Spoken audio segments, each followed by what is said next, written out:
Gentleman yields. Gentleman from Massachusetts is recognized, Mr. Keating.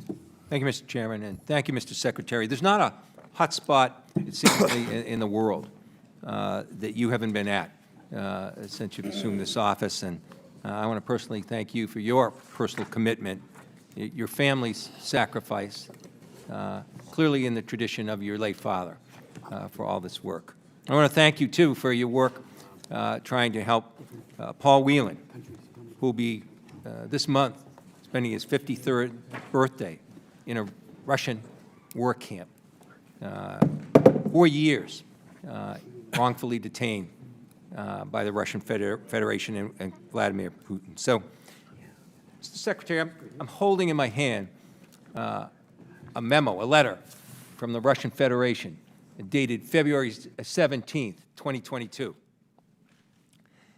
And that's 7 days before Putin unleashed approximately 190,000 of his troops that were amassed on the Ukraine border with an effort to overtake Ukraine's capital, topple its government, set up a puppet government, and control Ukraine. I assume you're aware of this letter. It's an important letter because it makes clear what Putin's military demands were, and they go far beyond Ukraine, right in this memorandum, right in this letter. Putin made no bones about the fact what his military demands were as he was prepared to amass these troops. His demands were that he would take measures necessary if things didn't change beyond Ukraine. In fact, he wanted to unwind the clock of history back to reinstituting Soviet-like era boundaries and restrictions.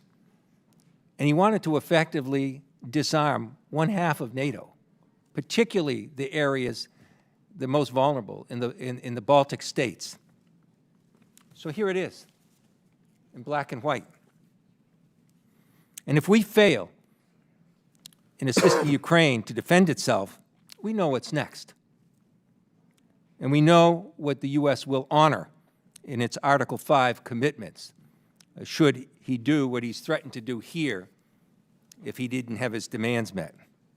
And that means, if need be, deploying American troops on the ground, as we're required to, as President Biden has reaffirmed, and President Obama has reaffirmed, and President Bush has reaffirmed, and every Republican and Democratic president after Bush has reaffirmed since this was relevant.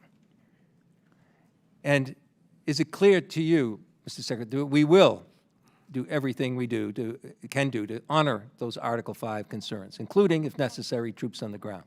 The President has made that absolutely clear. I say that because there are voices in this country right now, including voices seeking to be commander-in-chief in this country, that say that a mere phone call to Vladimir Putin and an agreement to seize all that territory that was illegally garnered by Russia through war crimes, through horrors that are unspeakable, the type of things that we haven't seen in Europe since the 1930s. But merely cede that away and walk away from our obligation. And there are other voices, too, voices dismissing the actions that Putin has taken, the illegal, horrific actions, and merely calling them a territorial dispute that the U.S. has no play in.